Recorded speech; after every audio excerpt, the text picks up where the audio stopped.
Welcome to the Unpacking It podcast with Bryce Johnson. It's a show that unpacks sports, faith, and life with intriguing guests from the sports and entertainment world. Enjoy inspiring conversations and thought-provoking interviews. You'll hear stories from people that will inspire, challenge, and encourage you. Now, from the Unpacking It studios in Charlotte, North Carolina, uniting sports fans everywhere, here is Bryce Johnson. And joining us now on Unpacking It is Thane, Marcus Ringler. He's a former professional golfer turned writer, podcaster, and entrepreneur. After competing for over 3 years on different tours all over the U.S. and the world, he is now taking the professional athlete's mindset to everyday people in everyday life.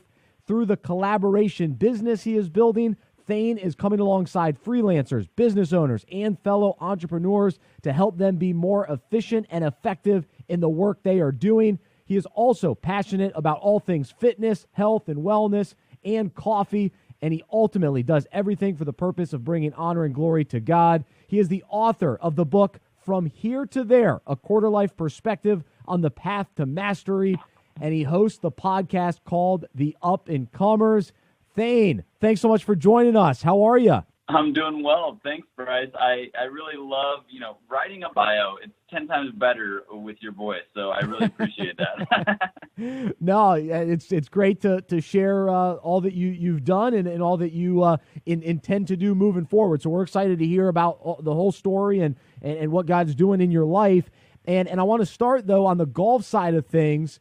You grew up playing golf, but at what point did you realize that you would have the ability to pursue playing golf professionally? Yeah, no, it was a fun journey, man. I got started when I was really young, probably 3 or 4. My dad got a club in my hands, and so I just love the game. I love being outside. I love competing. And like most kids, right, you dream of playing at a high level, and I think I was actually a pretty realistic or practical kid. I didn't want to be too much of a dreamer, and so my dad, his dream was obviously always for me to play on the professionally and on the PGA Tour, and so he would sprinkle in comments as I grew up about maybe one day you could play for a living and all these things, and me being kind of more the realist.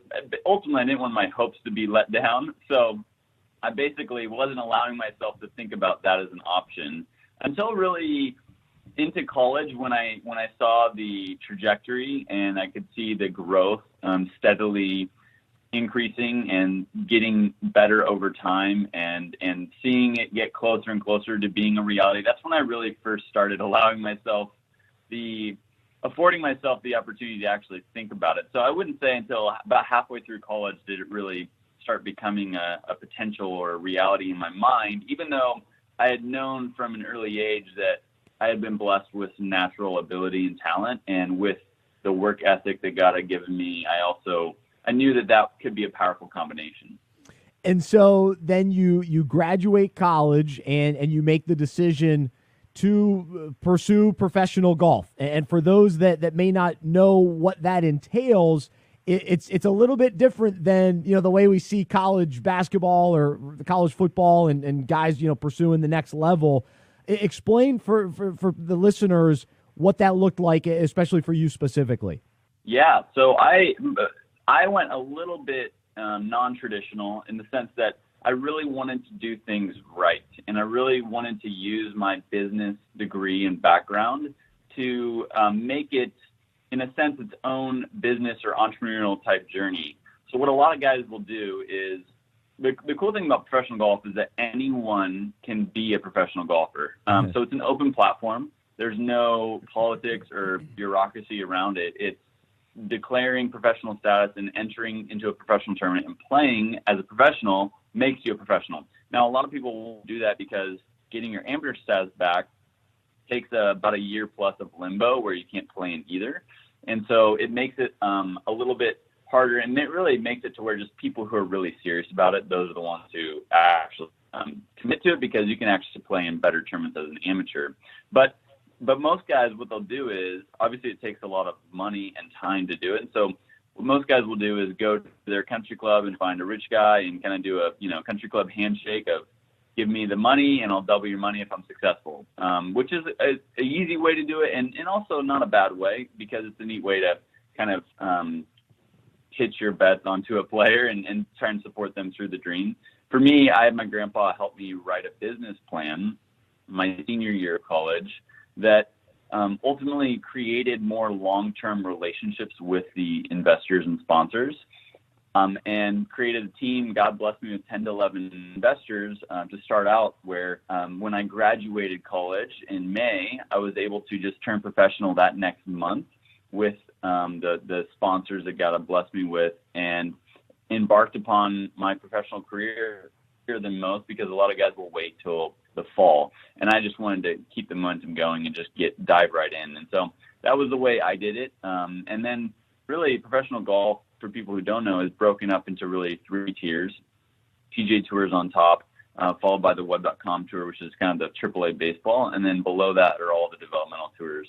And so it was diving right into the developmental tour level and really trying to sink or swim, is at the end of the day what that reality looks like. Yeah, so you go after it, you chase your dream to be a pro golfer, and what happened? Yeah, so the average time it takes guys to get to the PGA Tour is 7 to 10 years. I think most people don't realize that the ones you know about are the superstars, the 1% of the 1%, and the rest of the 95% of people you see on TV took 7 to 10 years to get there, which is a really important number, because pursuing mastery in any field, I mean, Robert Greene wrote a book on mastery called Mastery, and he really highlights in there, and I think one of the things you'll see universally is that it takes 7 to 10 years to really gain mastery in any field, whether it be golf or business or different skill sets or performance. So that number is actually pretty universal. And so for me, getting going, I knew it was going to be a long run. Even though there are outliers in that process, I knew that it would be a journey. A lot of failure early on, a lot of getting comfortable and finding my feet. But halfway through my career, about 1.5 years, 2 years in, I ended up dealing with a muscle strain in my back. And this was a golf-specific injury that was a perfect storm of events that led to it. And ultimately, it repeated 5 different times over 1.5 years, and really just killed all momentum. And it was a really frustrating season of life of not knowing what the outcome would be, whether or not I'd be able to play pain-free golf or even continue pursuing it as a career, and so many questions and so much searching and trying to solve the problem of the body. And so God really used that season, that second half of my career, to kind of shift some of my interests. And the original business plan was for about 3.5 years and then reevaluate. And so once I got to the end of that point, after dealing with the injury for 1.5 years and reevaluation time, it really came down to a question. And the question that kind of became front and center was, who is God created, equipped, and called me to be as a person, as a human being? And through a season of seeking him and counsel and evaluating and meditating, and it just became clear that I could be more effective and fruitful outside of the world of golf than within it, based on just how he's wired me. And because of that kind of realization and direction, I decided to pivot and to dive into the current endeavors that I've got on my plate. Yeah. So, all right. So we want to hear all about the current endeavors, but during this season, how challenging was it to let go of the dream? Something that you played golf since you were 4 years old and desiring this, and to finally let go. What was that process truly like? Yeah, it's brutal, right? I mean, I think everybody and anybody can relate to this. And, And really, I think what's at the core of that is identity. And I think ultimately, when you do something for so long, we start associating our identity with that thing.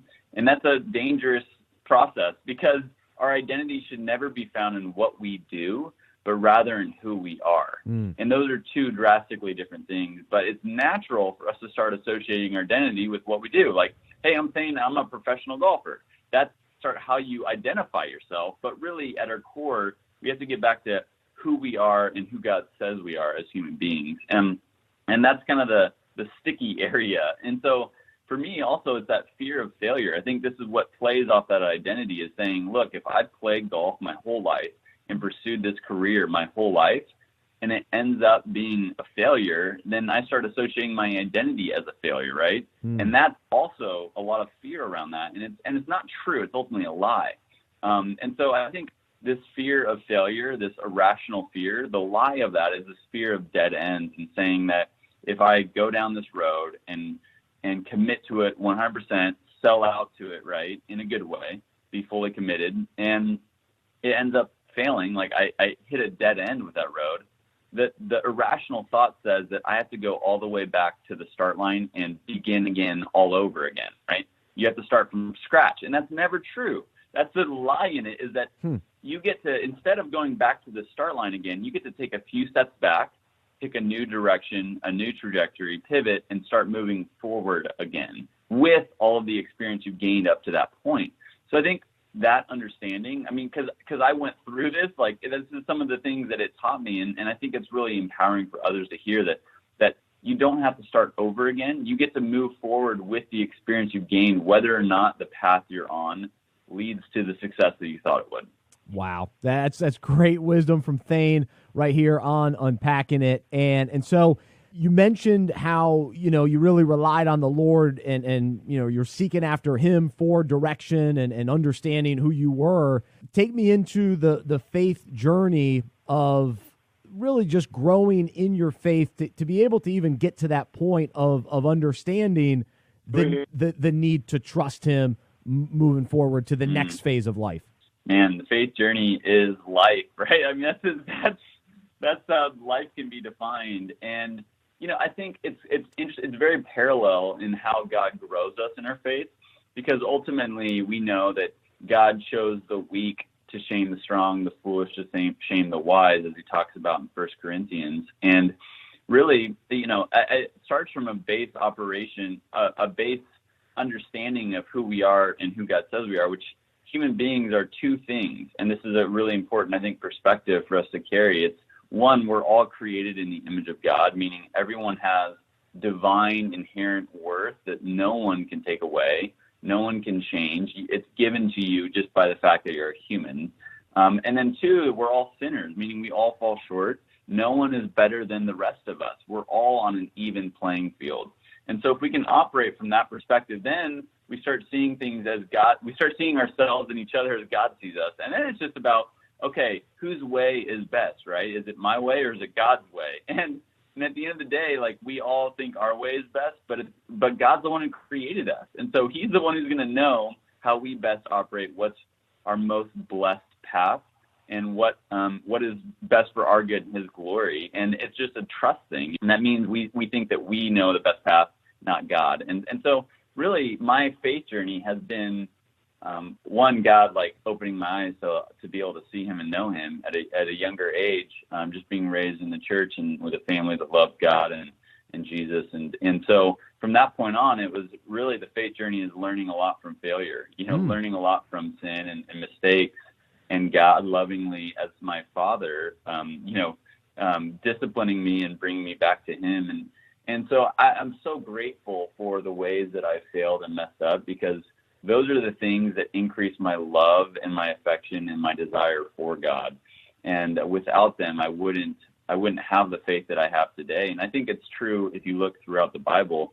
Every hero of the faith has had an amazing failure or multiple failures. I mean, David, who's a man after God's own heart, which I don't think there's anyone else in the Bible that God calls a man after his own heart.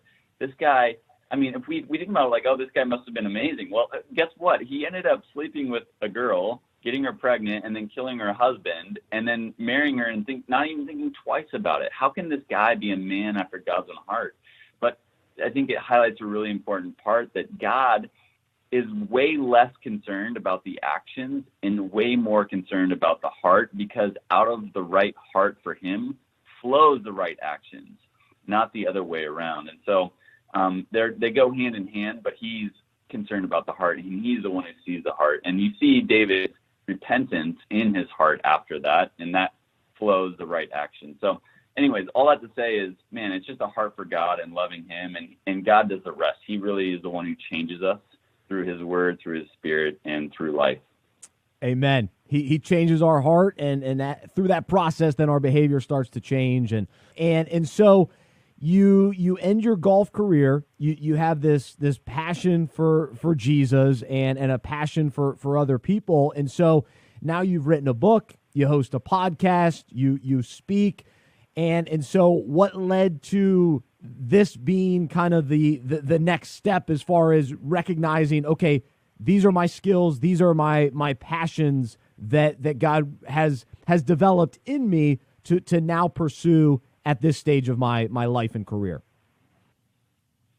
Yeah, it's definitely a discovery journey. You know, it's having an idea, having a sense of the calling, but not knowing what it looks like. And the way we know what it looks like is just by taking steps forward by faith, by walking by faith forward. It's always an active kind of role, but it's never going to be fully clear. That's what faith entails. That's what doing anything that's challenging entails ultimately. So for me, it was really, I had started writing the book in the second half of my career when I was dealing with an injury recovery cycle. And I knew I wanted to see that through. The original idea for the book was to find a way to repay my investors and sponsors for the gift they had given me in this professional golf pursuit. What I was brainstorming of what I could do if I can't do it financially in repaying them. What could I give them? And that's where the book idea came from. And so from that idea came this process of 3 months of really like trying to figure it out and puke out the first draft. And it turned into a book about pursuing excellence and mastery in any field, kind of pursuing individual mastery from my quarter life perspective and based on the experiences of playing as a professional golfer. And what that led to is really just a deep dive into performance and development. Anytime you write a book, you really to do it justice, you have to take a real big deep dive into that subject matter so that you can gain clarity and create structure in your mind, but also on paper for people to gain benefit from. And so through that work, through that year and a half of kind of working on that book and those frameworks and those models, it's really given me, it put all the lived experiences from playing golf my whole life and then playing professionally. It put those experiences into ideas and thoughts and now mental models and frameworks that I get to use not only in the book, but in speaking and also in the coaching I do.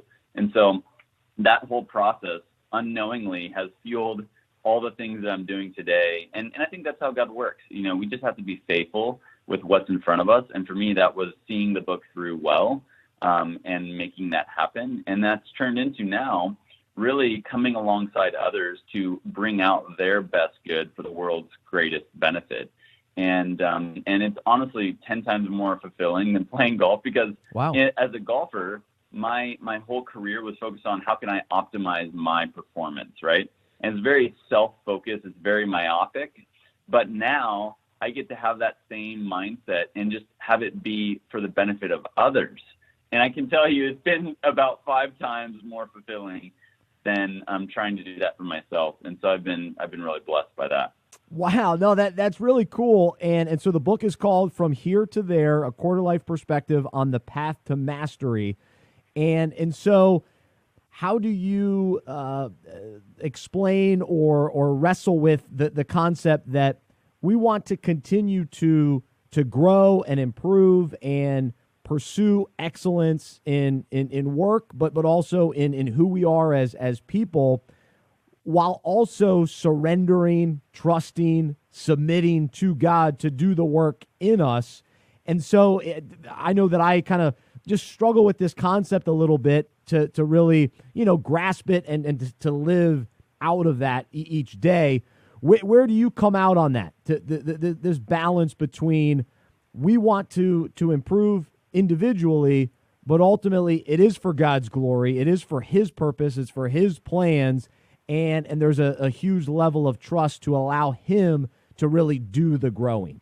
You really just hit on the greatest tension in all of life and in faith, and that is the tension between man's responsibility and God's sovereignty.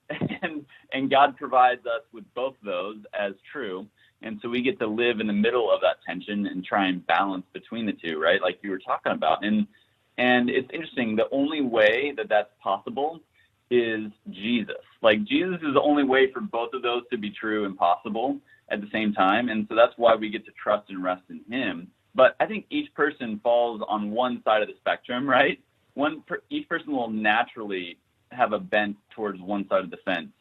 Some people are going to just default to more of just God's got it, I can just sit back and let him do it. And then some people will default to the fence of I need to work it out, I need to make this happen, and God will bless that.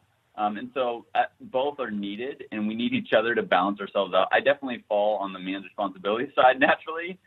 I tend to be kind of a workaholic and drive really hard and push really hard forward. So the thing that I have to constantly work on is resting and trusting in God and knowing that he's the one that brings the fruit in his timing, in his way, in his season, not me. I think that's why the simplest way to marry these things and just to describe it is to say, what is our job as believers, as Christ followers, as humans on this earth? Our job is one thing, and that is to be faithful. Now, being faithful looks different for you, Bryce. It looks different for me, and it looks like different for probably everyone listening here. But we all know in our hearts what that is, and God knows what that is. And there's universal things to that, but there's a lot of individual things to that too. So it takes a self-awareness, knowing yourself, knowing your tendencies, and knowing where you need to balance yourself out. And I think the other thing that's really helpful, mental models to kind of think about this. I believe every human, I just wrote a blog post on this actually, every human is two things. We're all in a process, and we're all on a spectrum within that process, meaning we're all in a process at some point in our lives, like moving from A to B, moving from where we're at now to where we want to be, in a process of growth, in a process of learning. We're all in some type of process, even right now. And in that process, on each step of that journey, there's a spectrum of reality that we could find ourselves in, right? That's the pendulum between two different polar truths. And so if we can recognize where we're at in the process of moving from here to there, and if we can recognize while we're in that process where we're at on the spectrum, where we're at on the two sides of the fence, that pendulum, that'll help us better see the path forward, but also better walk the path forward by really understanding ourselves better. Man, that's great. And understanding our giftings as well, and to pursue those passionately based on what God's given us. So, man, it's great insight. And again, the book is called From Here to There. And so it's broken down into three phases. And it starts with simplicity, and then it goes to complexity, and then back to simplicity. And so, Thane, why don't you give us just a quick overview of how you landed on those three phases? Yeah, it's totally a God thing. I mean, I just kind of stumbled upon it, to be honest with you. It's based off this phrase that I had heard a couple years ago that compared mastery to simplicity on the far side of complexity. And when I heard that, it really piqued my interest and caught my attention. And through just meditating or thinking on it and my subconscious kind of festering on it, it really turned into the framework for this book, because if simplicity on the far side of complexity is what mastery is, then that gives us this 60,000-foot view of what development looks like. And that is that simplicity, complexity, simplicity. It's kind of to connect it to people so they can understand is that, when you're learning any type of sport or skill, say golf, for example, since I'm a golfer, the simplicity, that near side, the first stage of simplicity is all about learning the very basics of the game, right? What is the point of the game? What are the aspects of the game? How do you get the ball off the tee? How do you get it in the air? What do the clubs do? All those fundamentals. And then once you start building that foundation, then you start adding the layers and layers and layers of complexity, the endless complexities within any game, performance, pursuit, or business. And the goal then, the complexity phase is definitely the largest phase. But the goal is, once you have waded through the majority of all of the complexities, and you're starting to be able to pick the individual pieces, the simple, refined truth for the right moment at the right time in the right way. That's what mastery entails.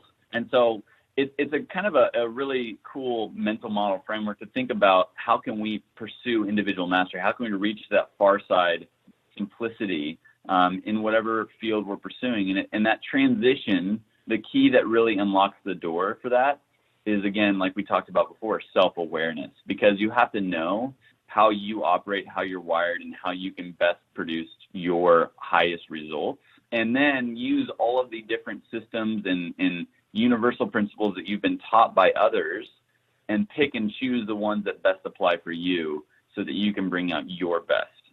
So it's just it was a fun process of really developing that framework. And I think it can be helpful for people in evaluating where they're at and how they can reach towards their personal best.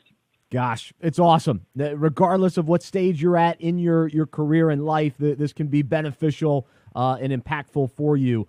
From Here to There is the book, and he's Thane Marcus. And Thane, you also host a podcast called The Up and Comers, and your mantra is intention in the tension. So what does that mean exactly, and what's your hope behind the podcast that listeners experience when they listen? Yeah, man, it's been a really fun journey. We started about 2.5 years ago just as a passion project, and I've just benefited so much from doing it. It's just such a fun learning arena, and getting to share stories and conversations has just been a blessing. So I'd love for you guys to check it out. But the mantra is something that developed, honestly, about 1.5 years into doing it. It's one of those things that we found as kind of a truth that all of our conversations revolve around, and really all of our experiences in life revolve around. And that is similar to what we were talking about earlier, is that God has really infused the world with gray, with tension, right, between these two opposing realities that he says are both true and that we can experience, like man's responsibility and God's sovereignty.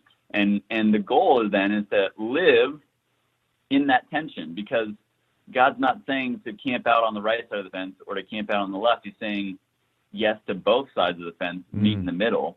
And that's a place of tension. And so having intention in the tension is really embracing that tension, accepting both sides, and saying, how can I strive for balance in the middle? Because we're always going to be on one side or the other. And that intention means, how can I start creeping back towards the other side that I need a little more help with? And so that shows up in all areas of life too, even outside of faith. I mean, if you look at like rest and exercise, right? So exercise is so important, but it's only as important as how much rest you're getting, because otherwise your body will start breaking down.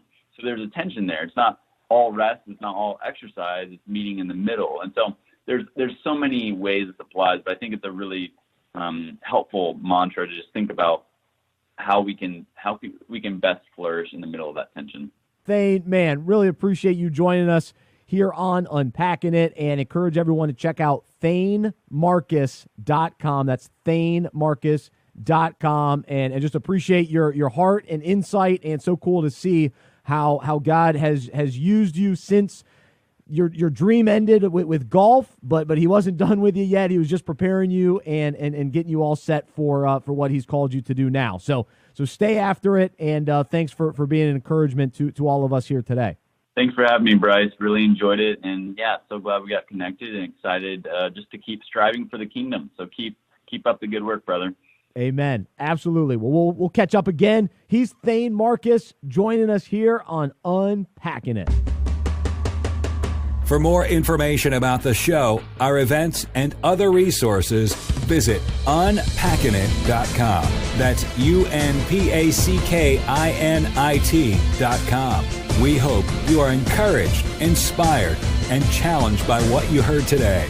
To support our show and Unpacking It Ministries with a financial gift, visit unpackinit.com/donate.